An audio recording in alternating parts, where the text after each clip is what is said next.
가끔 TV 예능 프로그램들을 보게 되면 멤버들끼리 게임을 하는데 아마 여러분들도 보신 적이 있을 겁니다. 코끼리 코 게임이라는 것이 있습니다.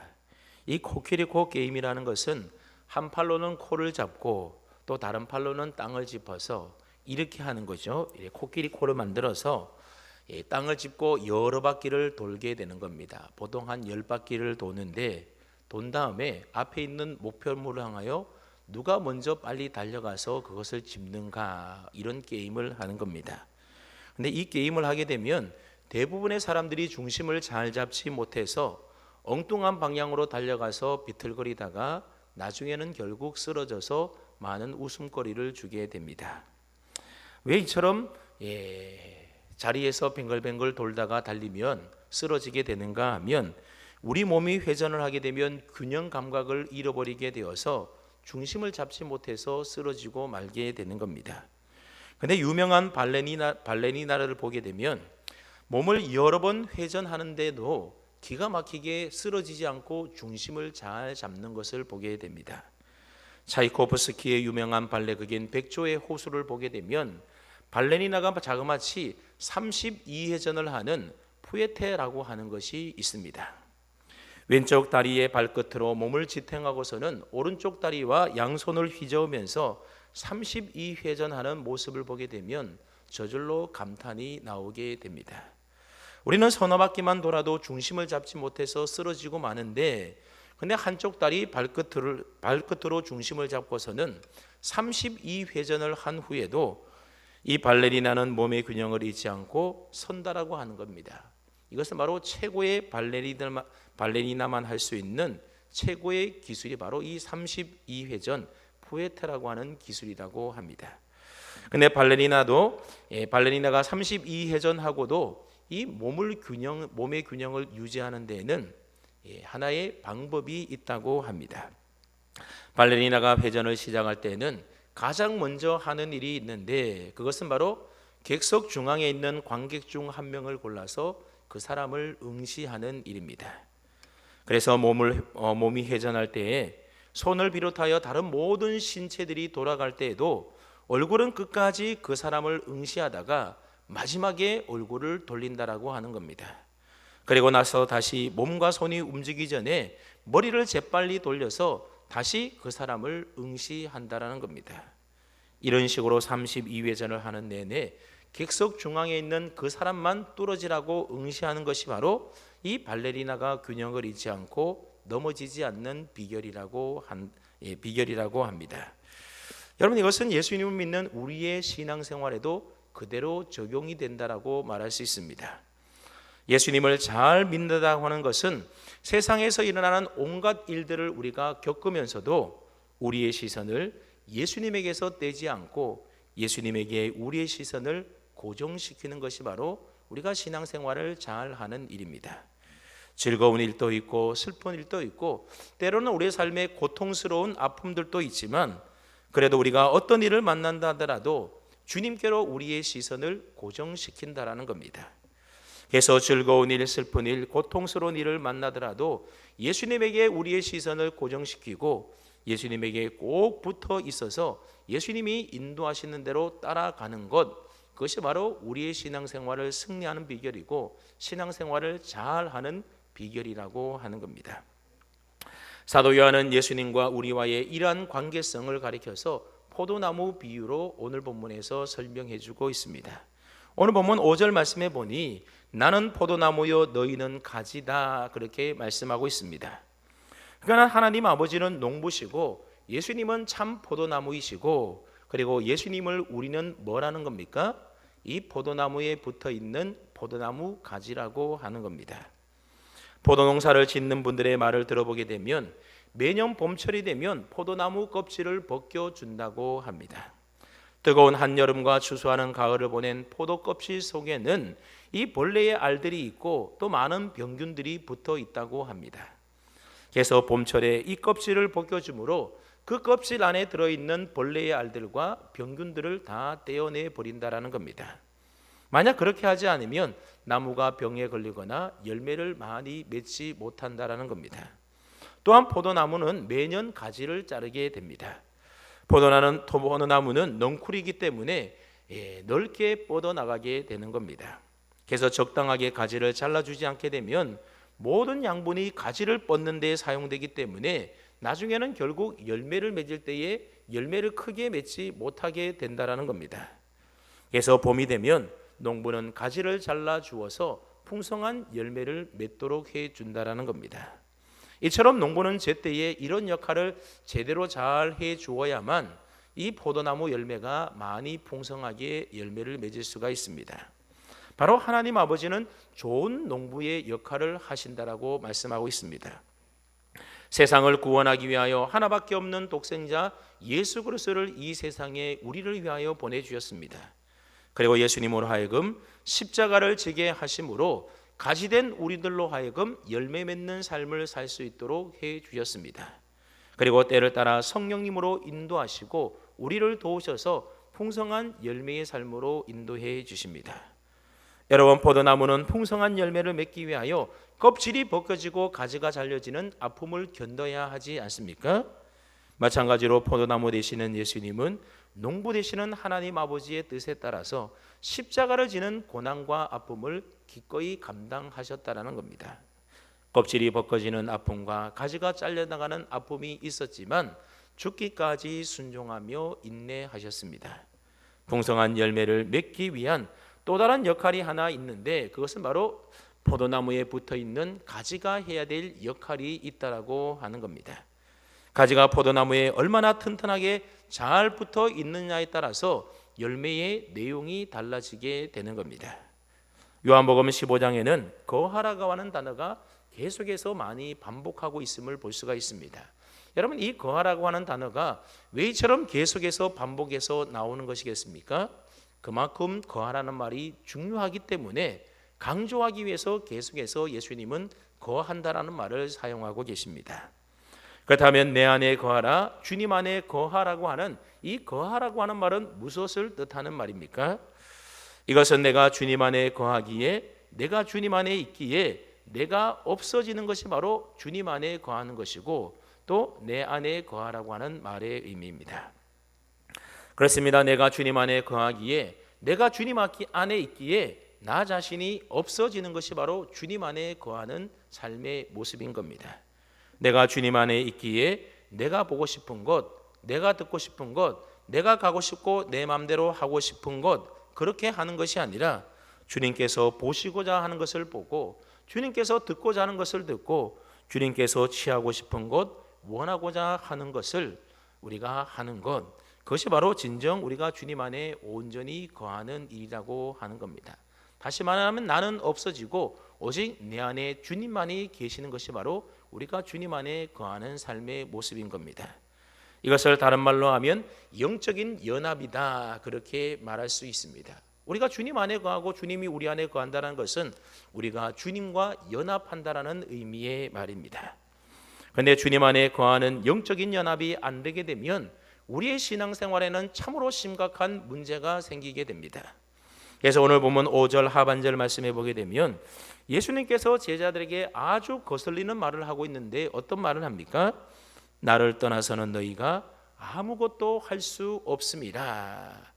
아무리 예수님과 3년 동안 동고동락했던 예수님의 제자들이다 하더라도 예수님 안에 거하지 아니하고 예수님을 떠나서는, 즉 예수님과의 영적 연합이 되지 않는 삶을 산다라고 한다면 그들이 아무것도 할 수 없다라고 하는 겁니다. 사실 주님과 제자들 사이에 지난 3년을 돌아보게 되면 예수님은 줄곧 너희들은 할 수 없다, 그런 말씀을 제자들에게 누누이 하셨습니다. 그에 비하여 베드로를 위시한 제자들은 끝까지 내가 목숨을 다해서 주님을 위하여 목숨까지 바치겠습니다, 내가 뭔가를 하겠습니다, 끊임없이 제자들은 자신들이 뭔가를 할 수 있다라고 예수님에게 말을 합니다. 근데 사실 어떻게 보면 제자들의 말이 일면 옳은 말이기도 합니다. 제자들은 아무것도 하지 못하는, 아무것도 할 수 없는 그런 사람들이 아니었다라는 겁니다. 하지만 예수님께서 너희가 아무것도 할 수 없다라고 하시는 참 뜻이 무엇인가 하면 너희는 어떠한 영적 열매도 맺을 수가 없다, 너희 스스로는 영원한 가치를 지닌 하늘에 속한 그 어떤 영적인 일도 너희 스스로 할 수 없다. 그것에 대하여 지금 예수님이 말씀하고 계시는 겁니다. 물론 이 세상에 살면서 해야 되는 상식적인 많은 일들에 대해서는 우리들도 제자들도 다 잘하며 살아갈 수가 있습니다. 하지만 구원에 관한 한, 또 영적인 일에 관한 한 우리 자신들은 우리 스스로를 구원할 수가 없다라고 하는 사실입니다. 그리고 하나님을 기쁘시게 할 수 있는 하나님 나라의 보탬이 되는 그 어떤 일들에 대해서도 우리 스스로가 그 일들을 할 수가 없다라는 겁니다. 우리에게는 그러한 능력이 없습니다. 그것이 바로 주님의 말씀인 겁니다. 이것은 단순히 주님과 제자들의 문제가 아니라 오늘 저와 여러분들과의 주님과의 사이의 문제이기도 하다라는 겁니다. 나를 떠나서는 너희가 아무것도 할 수 없습니다. 우리가 주님을 떠나서는, 주님과 연합하지 않고서는, 주님이 내 안에, 내가 주님 안에 거하지 않고서는 우리는 아무것도 할 수가 없는 것입니다. 여러분은 주님의 이 말씀 앞에 굴복하신 적이 있으십니까? 아니, 지금 또 이 말씀 앞에 굴복하며 살아가고 계십니까? 그래서 여러분의 삶 속에, 여러분의 성품 속에 성령의 열매들을 경험하며 살아가고 계십니까? 인간적인 내 노력으로, 내 인내로 맺어가는 그러한 열매를 말하는 것이 결코 아닙니다.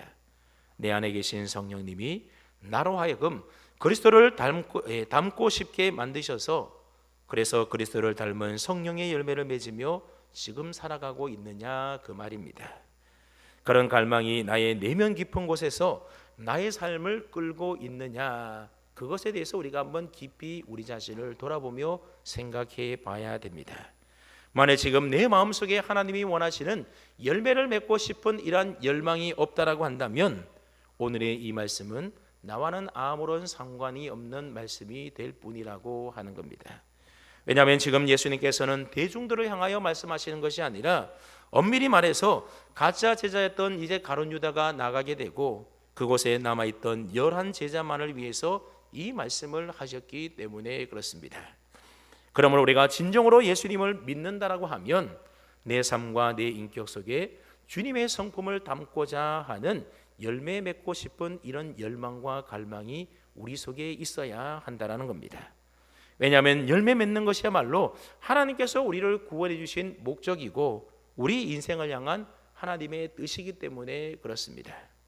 우리가 아무리 성경을 많이 읽고 기도 생활을 열심히 하고 교회 열심히 봉사하고 주일 성수하고 11조 생활을 한다 하더라도 내 삶과 내 성품에 나의 신앙 생활 가운데 열매 맺는 삶이, 열매 맺는 경험이 없다라고 한다면 아직도 내 신앙은 영적인 초보의 단계에서 벗어나지 못한 미성숙한 신앙인일 뿐이라고 하는 겁니다.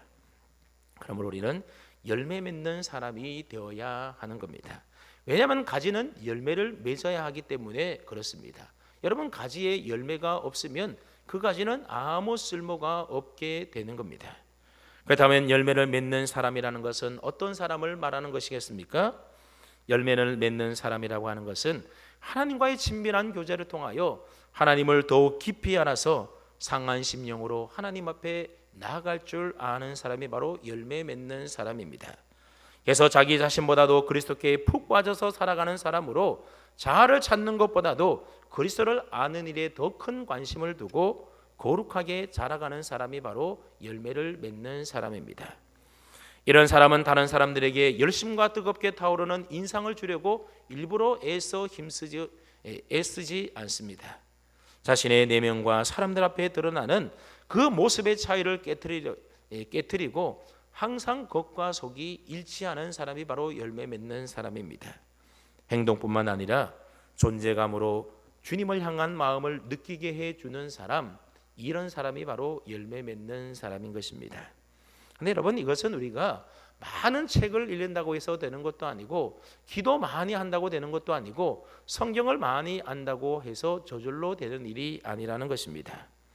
나를 떠나서는 너희가 아무것도 할 수 없느니라고 하는 이 주님의 말씀을 인정하는 것으로부터 열매 맺는 삶이 시작이 된다라고 하는 겁니다. 만약 내가 내 힘으로 내 노력으로 그것을 이룰 수 있다라고 한다면 그가 이룬 것은 주님과는 아무런 상관도 없는 그저 자기 노력으로 된 거짓 경건에 불과한 것이고 거짓 열매일 뿐이라고 하는 겁니다. 주님의 말씀처럼 철저히 우리는 할 수 없습니다. 영적인 것에 관한 한 우리가 할 수 있는 것은 아무도 없다라는 그 고백을 우리가 분명히 가지고 우리가 주님 앞에 겸손히 주님 안에 내가 거하고 주님이 내 안에 거함으로 우리가 그 일들을 해 나갈 수가 있게 되어야 하는 겁니다. 다시 한번 여러분에게 물어보겠습니다. 여러분은 정말로 주님이 원하는 열매 맺는 삶을 살아가기를 원하십니까?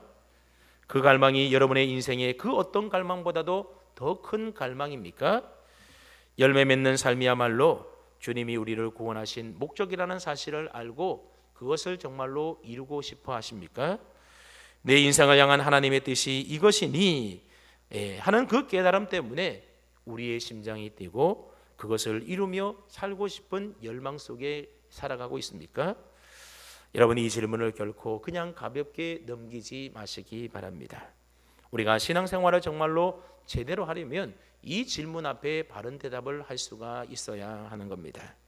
그리고 날마다 열매를 맺고 살아가는 삶이 하나님 아버지께 영광을 돌리는 삶이며 그것이 바로 내 인생의 소원입니다라고 고백하며 우리가 살아가야 하는 것입니다. 그다음에 여러분, 우리 스스로는 아무것도 할 수 없다라고 열매를 맺을 수 없다라고 주님이 말씀하셨는데 그렇다면 우리가 어떻게 열매 맺는 삶을 살아갈 수가 있다라는 겁니까? 오늘 본문에 보면 예수님께서 거듭 말씀하시는 내 안에 거하라고 하는 이 말씀을 우리가 주목해 보아야 하는 겁니다. 여러분, 주님께서 왜 주님 안에 거하라고 말씀하고 있는 겁니까? 이것이 바로 열매 맺는 유일한 길이기 때문에 계속해서 주님은 내 안에 거하라 그렇게 말씀하고 계시는 겁니다. 포도나무 가지가 포도나무에 붙어 있지 않으면 스스로 열매를 맺을 수 없는 것처럼 너희도 내 안에 있지 않으면 열매를 맺을 수 없다라고 우리 주님이 분명히 말씀하시는 것입니다. 오로지 내가 주님 안에, 주님이 내 안에 거할 때만이 우리는 열매를 많이 맺는 삶을 살 수가 있다라는 겁니다. 여러분, 이전에도 여러 번 말씀드린 바가 있지만 포도나무는 가지에 열매가 맺히게 됩니다. 포도나무 가지가 열매를 많이 맺으려면 이 포도나무 가지가 해야 될 일이 있는데 그 일이라는 것이 무엇이겠습니까? 가지 끝에 열매를 많이 맺으려면 자기 스스로 노력해서 되는 게 아니라고 하는 겁니다. 그렇게 해서는 안 되고 포도나무 가지는 포도나무에 잘 붙어 있기만 하면, 잘 붙어 있으려고 노력하기만 하면 저절로 가지 끝에 열매가 맺히게 된다라고 하는 겁니다. 그러므로 포도나무 가지가 열매를 맺으려면 무엇 하는 데 힘을 써야 된다라는 겁니까? 포도나무에 붙어 있으려고 애쓰고 힘써야 된다라는 겁니다. 이 말을 다른 말로 하면 주님 안에 거하도록, 주님이 내 안에 거하도록 주님과의 영적인 연합에 이를 수 있도록 우리가 애쓰고 힘쓰며 살아가야 된다라는 겁니다. 그러므로 포도나무 가지인 우리가 우리 스스로의 힘과 노력으로 열매를 맺으려고 하면 이것은 다 헛수고일 뿐이라고 하는 겁니다. 그래서 주님은 말씀하시기를 나를 떠나서는 너희가 아무것도 할 수 없다. 너희가 내게 붙어 있지 않으면 아무 열매도 맺을 수 없다. 그런 말씀 아니겠습니까? 이처럼 주님의 말씀처럼 우리가 주님 안에, 주님이 내 안에 거하면 우리는 저절로 많은 열매를 맺게 되는 것입니다. 그러므로 주님 안에 거하는 삶, 이것이 바로 열매 맺는 유일한 비결이요 방법이요 길이라고 하는 것입니다. 근데 여러분, 주님이 내 안에 거하려면 먼저 어떻게 해야 하겠습니까? 내가 먼저 주님 안에 거해야 한다는 겁니다. 4절 말씀을 보십시오. 내 안에 거하라, 나도 너희 안에 거하리라. 내 안에 먼저 거해야만 주님이 우리 안에 거하겠다라고 말씀하고 있습니다. 여러분, 주님 안에 거하기를 거부하는 사람, 주님 안에 거할 마음도 없고 거하지도 않겠다라고 고집을 부리는 사람에게 주님은 억지로 강제적으로 오셔서 그 사람 안에 들어와 거하지 않는다라고 하는 겁니다. 그래서 요한계시록 3장 20절 말씀해 보게 되면 예수님께서 이렇게 말씀하십니다. 볼지어다 내가 문 밖에 서서 두드리노니 누구든지 내 음성을 듣고 문을 열면 내가 그에게로 들어가 그와 더불어 먹고 그는 나와 더불어 먹으리라 말씀하고 있습니다. 예수님이 우리의 마음 문 밖에서 두드리고 계시지 강제로 우리 안에 들어오시지는 않는다라는 겁니다. 예수님이 우리 안에 들어오게 하려면 어떻게 해야 됩니까? 우리의 마음 문을 열고 예수님을 우리 안에 먼저 모셔야만 하는 겁니다. 여러분, 예수님이 우리의 마음 문을 두드리고 있는 것은 왜 두드리고 계시겠습니까? 우리 안에 들어와 우리와 함께 거하고 싶어서 우리의 마음 문을 두드리고 있는 것 아니겠습니까? 그러니 주님이 내 안에 들어와 거하시려면 먼저 내 마음 문을 열어야만 하는 것입니다. 그리고 예수님을 내 인생의 주인으로, 내 인생의 왕으로 내 안에 모셔야만 하는 겁니다. 그러면 주님이 내 안에 들어와 나와 더불어 먹고 예수님은 나와 더불어 먹겠다라고 말씀하고 계십니다. 그러니까 내가 먼저 예수님을 내 안에 모셔야 한다라는 겁니다. 내가 먼저 예수님에게 붙어 있으려고 내가 먼저 힘쓰고 애써야 한다라는 겁니다. 그러면 포도나무 되시는 주님으로부터 열매를 맺을 수 있는 영양분과 수분이 공급되게 되는 것입니다. 열매를 맺는 데 필요한 수분과 영양분은 포도나무로부터 공급되어지는 것이지 가지 스스로가 만들어낼 수 있는 것이 아니라고 하는 겁니다. 그러므로 가지가 열매를 맺을 수 있는 유일한 방법, 유일한 길은 오직 포도나무이신 그리스도께 잘 붙어 있는 길뿐이라고 하는 겁니다. 포도나무 가지가 포도나무에서 붙어 있지 않고 떨어져 있으면 열매를 맺을 수가 없게 되는 겁니다. 그래서 로마서 6장에 보게 되면 포도나무 가지인 우리가 포도나무에 붙어 있는 이러한 관계를 가리켜서 그리스도와의 연합이라고 하는 말로 표현을 하고 있습니다. 우리 예수 믿는 사람들은 그리스도와 연합한 자라고 하는 것입니다. 저와 여러분들은 그리스도와의 연합을 통하여 내가 그리스도 안에, 그리스도가 내 안에 거하시는 삶을 살아가고 있는 사람들입니다. 그래서 로마서 6장에 보게 되면 예수님을 믿는 우리와 그리스도와의 연합을 두 가지 면에서 설명을 하고 있는데, 하나는 그리스도의 죽으심과 우리가 연합을 했다라고 표현하고 있습니다. 그리고 다른 하나는 그리스도가 죽었다가 다시 살아나심으로, 즉 예수님의 부활과 우리가 연합되었다, 그렇게 또 설명하고 있습니다. 그리스도의 죽으심과 연합한다라고 하는 말은 예수 그리스도께서 십자가에서 죽으실 때에 주님과 연합하여 누구도 또한 죽었다라는 겁니까? 나도 예수님과 연합해서, 예수님과 결합하여 나 또한 죽었다, 그 말입니다. 여러분, 내가 죽었다라는 것은 나의 무엇이 죽었다라는 것을 말하는 것이겠습니까? 나의 자아가 죽었고, 나의 교만이 죽었고, 죄로 인하여 아무 소망 없이 살던 나의 절망스러운 삶이 죽었다라는 것을 말하는 겁니다. 나의 선행과 노력과 종교적인 열심이 나로 하여금 구원을 얻게 하는 것이 아니라는 사실을 깨닫는 것이 바로 자아의 죽음인 것입니다. 나의 자아로 내 열심으로 구원받는 것이 결코 아니라는 것입니다. 하나님 없이 내가 주인 되어 내 마음대로 살려고 했던 모든 삶의 방식을 버리는 것이 바로 나의 교만이 죽는 것입니다. 그리고 절망의 죽음이라는 것은 우리를 절망하게 하는 온갖 종류의 실패들이 하나님 앞에서 나를 망하게 하지 아니하고, 하나님 또 실패한 나를 버리지 않으신다는 것을 알기에 절망하지 않는 것, 그것이 바로 절망의 죽음인 것입니다. 고린도서 4장 6절에서 사도 바울이 말했던 거꾸리떠림을 당하여도 망하지 아니한다라고 고백했던 것이 바로 이 말씀인 것입니다. 그 다음에 여러분, 예수님이 십자가에 죽으실 때에 어떻게 여러분들이 죽으셨습니까? 때론 이런 나의 자아와 교만과 절망이 고개 들 때도 있지만 그것들에 대해서 우리가 단호하게 너는 그리스도와 함께 십자가에 죽은 것을 알지 못하느냐, 그렇게 우리가 선언해야 한다는 겁니다. 나는 분명히 예수 그리스도와 함께 이미 십자가에 못 박혀 죽었다. 죄인 되었던, 내가 주인 되었던, 그리고 내가 예수님이 아닌 다른 방식으로 우리가 뭔가를 이루려고 했던 그런 모든 나의 옛사람이 이미 예수님이 십자가에 달려 죽을 때 그 예수님과 연합하여 나 또한 죽었다라는 사실을 여러분들이 분명히 인식하시고 선언할 수 있기를 바랍니다. 두 번째로 그리스도의 연합은 그리스도의 다시 사심, 즉 예수님의 부활과 우리가 연합했다라고 하는 사실을 알아야 됩니다. 예수 그리스도께서 죽으셨다가 사흘 만에 다시 살아나지 않았습니까? 그때 우리들도 예수님과 연합하여 예수님과 함께 다시 새 생명으로 살아나게 된 것입니다. 이것은 나의 전 존재가 예수님이 살아나신 그 생명의 근거로 하여금 나도 새 생명으로 다시 거듭났다라고 하는 것을 의미하는 것입니다. 그래서 우리가 예수님을 믿게 되면 이전 것, 옛 것은 다 죽어지고 사라지고 이전 것은 지나가 버리고 보라 새 것이 되었도다. 새로운 사람으로 우리가 거듭나게 되었다라고 말을 하는 겁니다. 그렇다면 여러분, 우리가 어떻게 2000년 전에 십자가에서 죽으셨다가 다시 살아나신 예수님과 연합을 할 수가 있겠습니까? 그것은 내가 주를 떠나서는 아무것도 할 수 없는, 죽을 수밖에 없는 죄인임을 깨달아 알고 주님께서 나의 죄를 십자가에서 짊어지시고 내가 받아야 될 하나님의 모든 심판과 진노를 예수님이 나를 대신하여 받으신 것에 대하여 내가 믿고 인정하고, 그래서 예수님을 나의 구세주로, 예수님을 나의 주님으로 영접하고 붙들므로 우리는 예수님과 연합한 자가 된다라고 하는 겁니다. 그렇게 할 때 내가 주님 안에, 주님이 내 안에 거하는 영적인 연합 관계 속에 우리가 거할 수 있게 되는 것입니다.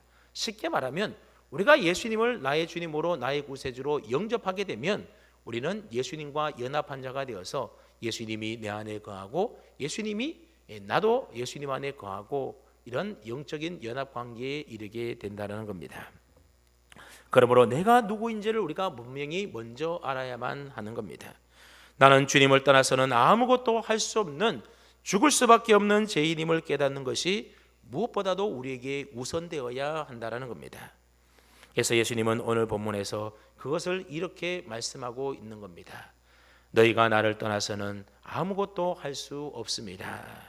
주님과의 연합, 주님과의 교제 없이는 우리가 아무 열매도 맺을 수가 없다라는 것입니다.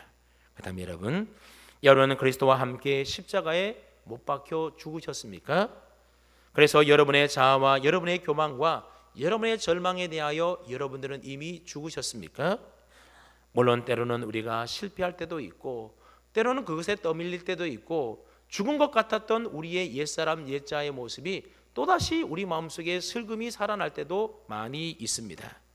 그러나 결국에는 내가 그리스도와 함께 십자가에 못 박혀 죽었다라고 하는 그 사실을 우리 모두가 분명히 인식하고 선포하고 다시 그리스도의 부활의 능력으로 새 생명으로 우리가 날마다 일어나야 한다라는 겁니다. 예수 그리스도께서 과연 여러분의 심령에 온전히 거하셔서 여러분의 마음과 생각과 말과 태도와 행동을 지배하고 다스리는지 우리 자신을 늘 점검해 볼 필요가 있습니다. 그렇게 주님과의 연합을 이루어서 거듭난 하나님의 자녀들의 가슴 속에는 주님 안에 살고 싶고 주님 안에 거하고 싶은 욕구와 갈망이 그래서 있게 되는 것입니다. 이것이 바로 거듭난 자녀의 특징 가운데 하나인 것입니다. 그래서 그는 그리스도를 닮고 싶어 한다라는 겁니다. 그리고 주님 안에 거함으로 많은 열매를 맺게 되는 것입니다. 여러분, 오늘 예수님이 제자들에게 하시는 내 안에 거하라고 하시는 이 말씀은 또 하나의 계명을 우리에게 주시는 것이 결코 아닙니다. 너희는 이미 내 안에 있는 자들이니 그러므로 내 안에 계속해서 매일 매 순간마다 주님과의 친밀한 교제 안에 거하라고 예수님이 말씀하고 있는 것입니다. 그렇다면 우리가 주님의 이 말씀에 순종하여 매 순간마다 주님과의 친밀한 교제 안에 거하려면 우리가 어떻게 해야만 하는 것이겠습니까? 아마 가장 기초적이면서도 중요한 것이 무엇인가 하면 그것이 바로 기도와 말씀을 통한 경건 생활입니다. 하나님의 말씀을 우리가 듣지 않고 그 말씀에 귀를 기울이지 않고는 우리가 주님 안에 거할 수가 없는 것이고 주님과의 친밀한 교제 안에 살아갈 수가 없게 되는 것입니다. 여러분, 귀를 막고서는 누구와도 친밀한 사귐을 할 수가 없는 것 아니겠습니까? 또한 내 사랑하는 주님께 내 속마음을 털어놓지 않는다라고 한다면 우리는 주님 안에서 주님과의 친밀한 교제 안에 거할 수 있다, 그렇게 말할 수가 없는 것입니다. 여러분, 부부가 한 집에 살면서도 서로 대화도 없이 속마음의 얘기도 하지 않고 살아간다라고 한다면 그것이 어떻게 그 부부관계가 좋다라고 말할 수가 있겠습니까? 그래서 우습게로 사는 소리 중에 무뚝뚝한 경상도 남자는 집에 와서 딱 3마디만 한다지 않습니까? 애는 밥도 자자. 여러분, 이런 부부관계가 결코 바람직한 부부관계가 아니라는 겁니다. 여러분, 하나님과의 관계, 우리 주님과의 관계도 마찬가지인 것입니다. 날마다 우리 안에 계시는 주님 안에 거하시는 삶을 살아가기 위해서는 말씀과 기도를 통하여 주님과의 깊은 교제와 친밀한 관계 속에 우리가 날마다 거해야만 하는 것입니다. 그래야 주님이 주시는 생명의 영양분을 우리가 기도와 말씀을 통하여 공급받아서 내 힘으로는 도저히 불가능하다고 할 수가 없는 주님 닮은 거룩한 성품의 열매를 우리의 힘으로가 아닌 주님이 주시는 은혜와 능력으로, 성령의 그 능력으로 우리가 거룩한 성품의 열매들을 맺으며 살아갈 수가 있게 되는 것입니다. 그러면 여러분, 오늘 기도하실 때에 이렇게 기도했으면 좋겠습니다. 주님, 저는 오늘 또 주님의 은혜가 필요합니다. 저는 주님 닮은 경건한 사람으로 인생을 살고 싶습니다. 하지만 제 속에는 그렇게 할 수 있는 능력이 아무것도 없습니다. 내 속에는 내 육신의 소욕대로 내 마음대로 살고 싶은 제 소원으로 가득 차 있고, 내가 옳다라는 생각과 내 육체를 만족시키려고 하는 재성으로 가득 차 있습니다. 주님, 그런 저에게 은혜를 베풀어 주시옵소서. 그래서 주님으로부터 흘러나오는 생명의 은혜로 날마다 살아가고 싶습니다. 오늘도 거룩한 성령의 열매를 맺을 수 있도록 주님과 연합한 자가 되어서 주님이 내 안에, 내가 주님 안에 더 친밀한 교제 안에 살 수 있도록 저에게 은혜를 베풀어 주옵소서. 꼭 이렇게 기도해 보십시오. 이것이 바로 주님 안에 거하는 사람이 가지는 태도요 기도의 모습인 것입니다. 찬송자 여러분, 여러분 정말 주님 닮은 거룩한 성품의 열매를 많이 맺으며 살아가기를 원하십니까? 그렇다면 주님 안에 거하십시오. 주님과 연합하여 날마다 말씀과 기도를 통해서 주님과의 더 친밀한 교제 안에 살아가도록 힘쓰십시오. 그 길 외에는 우리가 열매를 맺는 다른 길, 다른 방법이 없다라고 하는 겁니다. 주님을 떠나서는 우리가 아무것도 할 수 없습니다. 만약 우리가 주님 안에 거하지 않은 채 내 힘으로 무엇인가 열매를 맺으려고 한다면 그 사람은 금세 한계에 부딪히고 지치고 말게 될 것입니다. 그리고 그 심령은 점점 더 강팍해져만 가게 될 것입니다. 사실 예수님은 6절에 아주 무서운 말씀을 하고 계시는데, 우리 한번 6절 말씀을 함께 읽어봅니다. 6절입니다. 시작.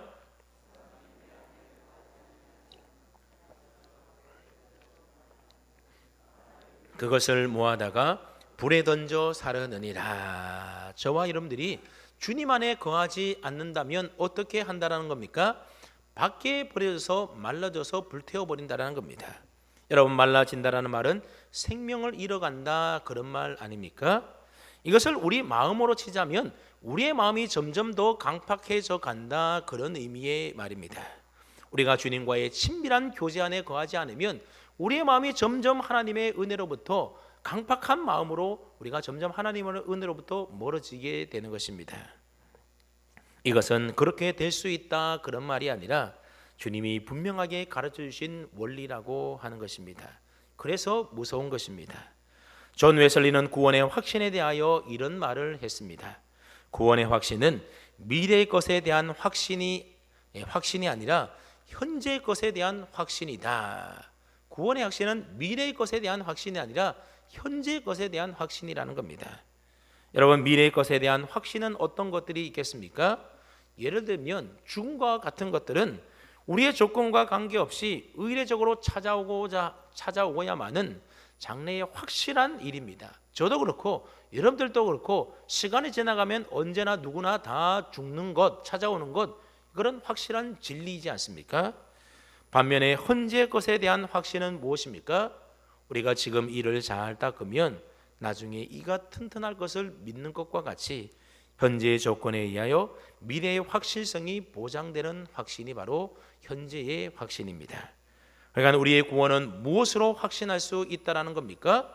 그저 나중에 우리가 천국 갈 것이다, 이것이 아니라 지금 주님이 내 안에, 내가 주님 안에 거하면, 그래서 내 속에 주님을 닮고자 하는 거룩한 열망이 있고, 그 거룩한 열망에 의하여 열매들이 나타날 때에 그것보다 더 큰 우리의 구원에 대한 확신이 없다라고 하는 겁니다. 하지만 주님이 내 안에 계시는지도 잘 모르겠고, 그래서 주님의 은혜를 받은 일도 별로 없는 것 같고, 은혜를 사모하는 마음이 조금도 우리 마음속에 없다라고 한다면 그 사람은 지금 주님 안에 거하고 있는 사람이 아닌 것입니다. 여러분, 이러한 사실보다도 더 염려해야 할 일이 어디에 있겠습니까? 우리가 불 속에 던져지는 가지가 된다는 것보다 더 끔찍한 일이 또 어디에 있습니까? 그러므로 저와 여러분들은 주님이 내 안에, 내가 주님 안에 거하는 주님과의 이 친밀한 교제 속에 날마다 살아가야만 하는 것입니다. 그렇지 않고 그리스도가 내 안에 거하지 아니한다라고 한다면, 그래서 주님의 은혜가 아니면 나는 내 더러운 자와 교만이라고 하는 죄의 욕구를 채워가며 살아갈 수밖에 없는 비참한 존재라는 사실을 우리가 깨닫지 못하고 살아간다고 한다면 나는 그리스도와 연합한 자라고 하는 증거를 가지지 못한 자가 되는 것입니다.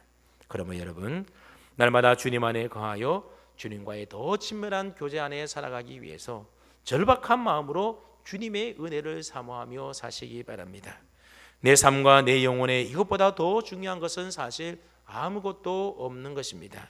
열매 맺는 것은 죽고 사는 문제이기 때문입니다.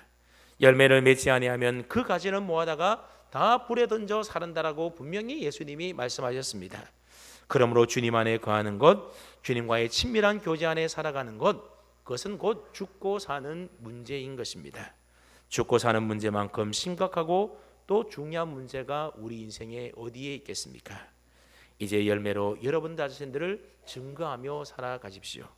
예수님을 믿고 주님 안에 거하면서 열매를 맺는 삶보다 더 중요한 것은 그래서 없습니다. 이것은 전도보다도 더 중요하고 선교보다도 예배보다도 하나님과 나와의 관계에서 가장 중요한 일이고 우선되어야 할 일이라고 하는 것입니다. 아무리 기도 많이 하고 말씀을 많이 읽고 전도 많이 하고 선교에 힘을 쓰고 열심히 헌신적으로 봉사한다 하더라도 주님 안에 거하여 주님과의 친밀한 교제 속에 열매 맺는 삶을 살지 않는다라고 한다면 사실 그 모든 일들이 아무 소용이 없는 것입니다. 아무쪼록 이러한 사실을 깨달아서 저와 이런 모두가 주님 안에 거하기를 힘쓰며 사시기 바랍니다. 그래서 주님만 바라보시고 주님에게만 집중하시고 주님만 날마다 붙들며 사십시오. 그래서 많은 열매를 맺어서 하나님 아버지께서 영광을 받으시는 은혜의 삶을 살아갈 수 있는 저와 여러분 다 될 수 있기를 주님의 이름으로 축원합니다. 아멘. 하나님 아버지